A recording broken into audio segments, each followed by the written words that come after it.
Hello and welcome to Andy's Bet Club, where we put together an amazing four-leg bet builder to hopefully be successful this week.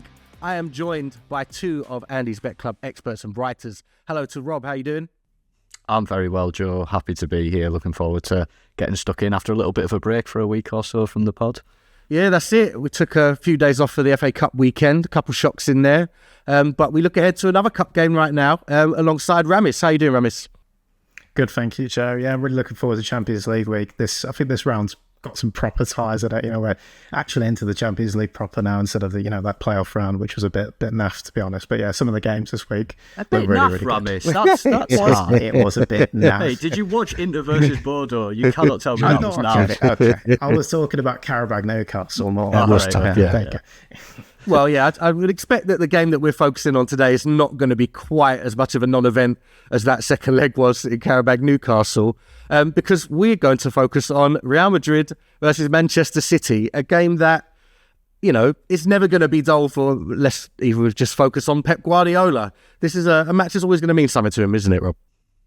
Yeah, it is. I mean, I like the recurring joke that people make about Celtic and Rangers playing each other 75 times a season, but I feel like Real Madrid and Manchester City in the Champions League is just every other Tuesday now at this point. But yeah, really, really exciting game. It's always a real kind of tactical battle. I like that you see like these teams that are so kind of dominant in their own divisions kind of shift into this real kind of like siege mentality. Like really, it's a real battle, isn't it? And can't wait for it. Yeah, both sides have had sort of better, more perfect seasons if we're holding them to their very high standards that they both have. However, sort of results have picked up for both, generally speaking. And Man City, there's new signings since January. They've had hiccups in the Champions League, but Ramis, this is a game that they will still fancy themselves against.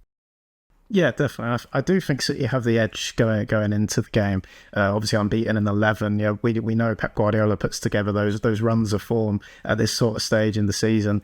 And even though Real Madrid are the Champions League team, if you like, they're kind of far from that at the moment. I wasn't really impressed with them in both of the legs against Benfica. I think a better side probably would have dumped them out at that stage of the competition. And obviously, they're missing key players as well at the moment, Bellingham, Mbappé, and I think you could definitely tell it's having an effect on the team. So yeah, I think City have the edge. And I think Guardiola would be fancying his chances. Well, let's get into the bet builder that you guys have put together then. What's our first selection? I'll go to you first, Rob. Yeah, so if you've been listening to this podcast before, you'll know this is one I like. It's an Antoine Semenyo shot on target at 1.36. Yes. Mr. Consistent at the moment. I mean, I've spoke quite a lot about how impressed I've been at how well he's integrated from being, the kind of main man at Bournemouth to what we kind of thought was going to be another cog in the Man City machine, whereas he's kind of emerging almost as their main man at the moment, especially with Haaland kind of faltering and then having, a slight injury as well. He's averaged 1.13 shots on target per 90 since going to Manchester City, which is across the Premier League games because he hasn't featured in the Champions League yet until tomorrow night as we record this. So he's been brilliant. 7 goals so far for Man City, and this selection's landed in 9 of his 11 games that he's played.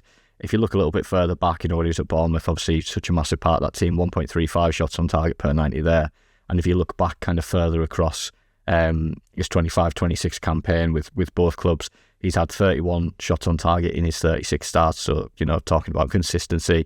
And again, left foot, right foot from distance, late runs into the box. He's just such a threat in just all areas. And I've kind of got to side with what Ramis has said there, that I think that you've got to have a few concerns about Real Madrid's injuries and the problems they've had. The team's been really inconsistent. A lot of players in and out, deputising young players. Ferland Mendy was back in the side at the weekend and played 75 minutes against Celta Vigo.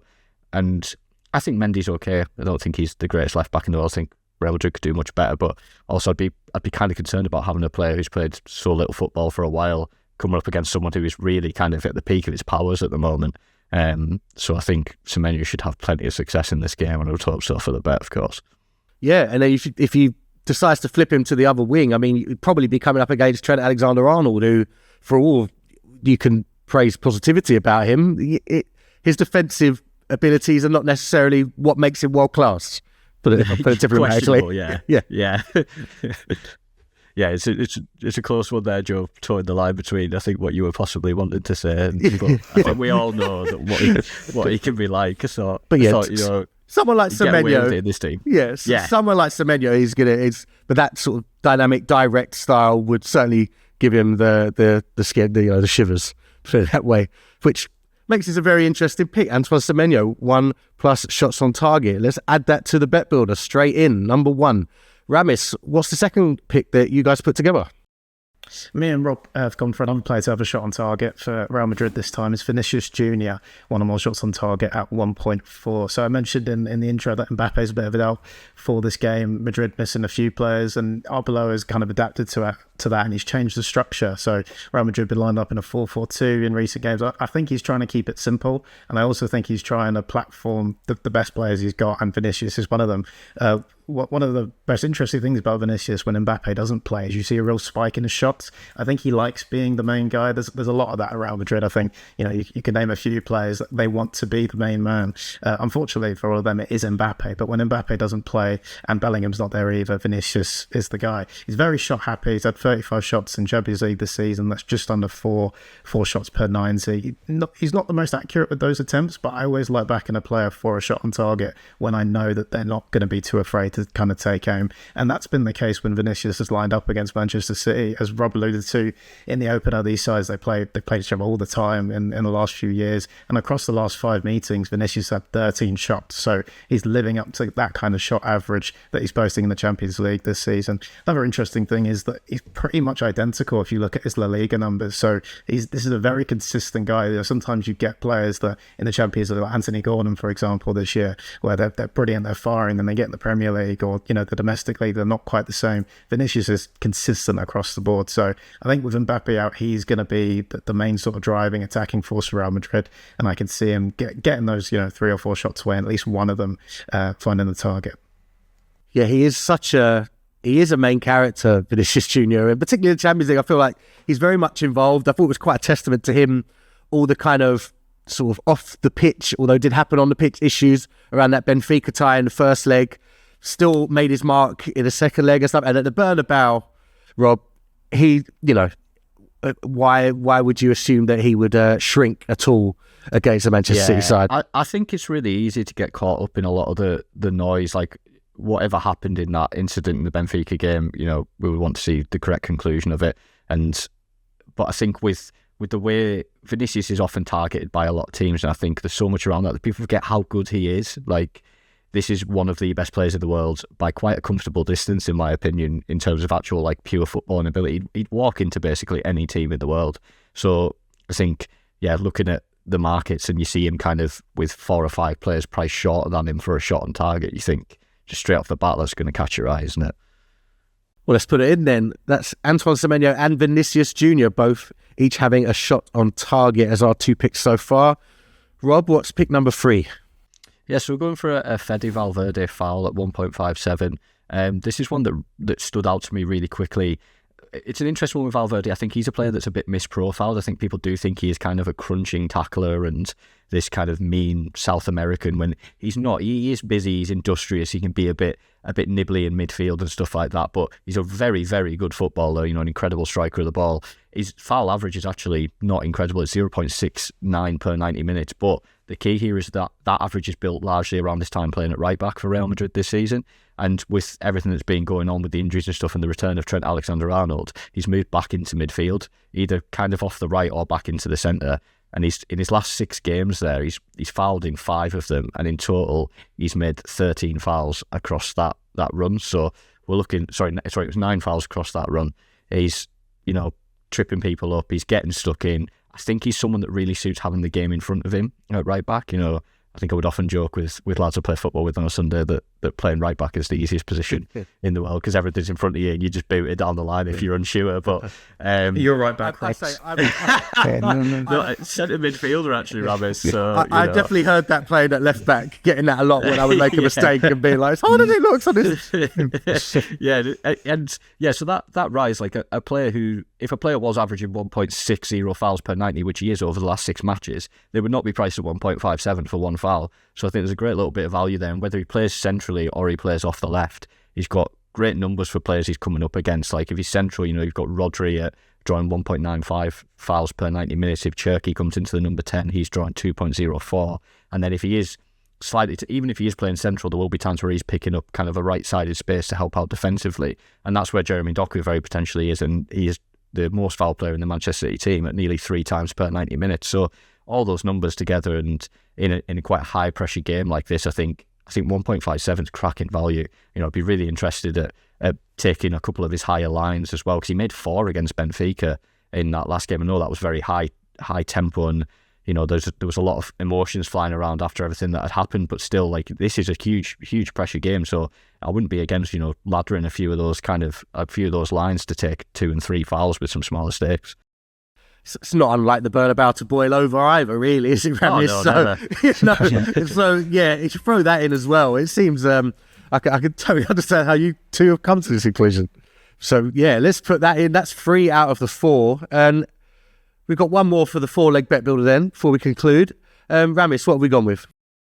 Yeah, we're going back to Rob's podcast, Love Interest. We're back to Semenyo, and we're back Semenyo to win 1 or more fouls. Yeah, well, you mentioned him a lot, Rob. Sorry, mate. I'm required to. Semenyo to win 1 or more fouls at 1.5. Pep's been tinkering. Again, I do love looking at what kind of Pep Guardiola does with his players, how he sees players, Players like Matheus Nunes, for example, I would never have seen him as a right back, and he's managed to make him into one of the most solid fullbacks in the league. And I think he's doing something interesting with Semenyo as well. He's obviously played on both sides of the wing, as we know. He's very two-footed, so that plays himself to playing pretty much all over the pitch, but he can also play centrally. So in recent games against Newcastle, against Leeds, he was playing in a very central role, just behind Marmoush, sometimes going up alongside Marmoush when Haaland was injured in that Leeds game, and he won 2 fouls in that game. So I think Semenyo kind of being all over the pitch will naturally lead to an increase in him winning fouls. And again, that pace and power that he's got, the Real Madrid players are not going to be completely used to it. And what Semenyo does probably better than a lot of the City players is he actually drives with the ball through those central areas. Pep doesn't always like his players doing that, but I think he's recognised now, especially in the Premier League, wingers are kind of not obsolete, but they're a lot harder to get into the game. But when you've got someone as good as Semenyo, who is as good on both feet as he is, bringing him into that more central role, I think, gives him that license to be obviously a shot threat, but also carry the ball through the central areas. So he'll be up against Tchouaméni in that kind of middle of the park. He committed 2 fouls against Benfica. And then also I've noticed Camavinga playing on the left, pretty much the left back, really. It looks like he lines up as the left midfielder, but he actually drops back into that left back role. Rob mentioned that they were having issues at left back, and Camavinga has played a midfield as well. So between Camavinga and Tchouaméni in particular, I can see him struggling with Semenyo. I don't think either of them, particularly Camavinga, has the physical profile to deal with Semenyo. So I could see Real Madrid needing 2 or 3 players to kind of stop those driving runs that he does through central midfield. And as we mentioned, Real Madrid can be quite petulant. 16 fouls committed against Benfica at the Bernabéu in that second leg. And I also quite like this because it lines up quite well with Rob's pick. I do like player matchup bets, player to commit a foul, player to win a foul. And there's a scenario here where Valverde's fouled Semenyo, and then you've got 2 legs of the bet builder already in, and then you're just waiting on the shots on target. So from that point of view as well, I really like this angle, and I don't think the price will stay as it is the longer he's at Manchester City as well.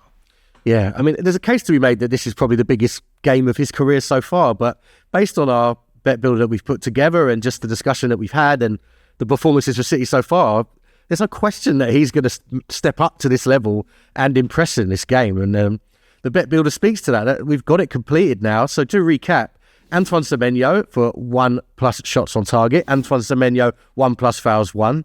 Federico Valverde, 1+ fouls committed. And Vinicius Jr. with 1+ shot on target. That's combined odds of 4.31 on Betfair, which is where we're placing this today.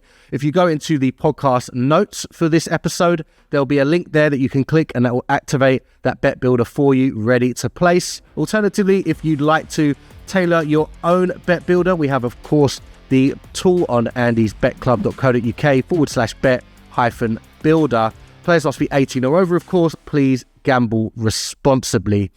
Thank you very much, gents. I'm looking forward to this game. I'm looking forward to seeing whether this bet builder can come in as well. So thanks very much, Rob. Thank you, mate. Thanks for having me. Thanks very much, Ramis. Thanks, Joe.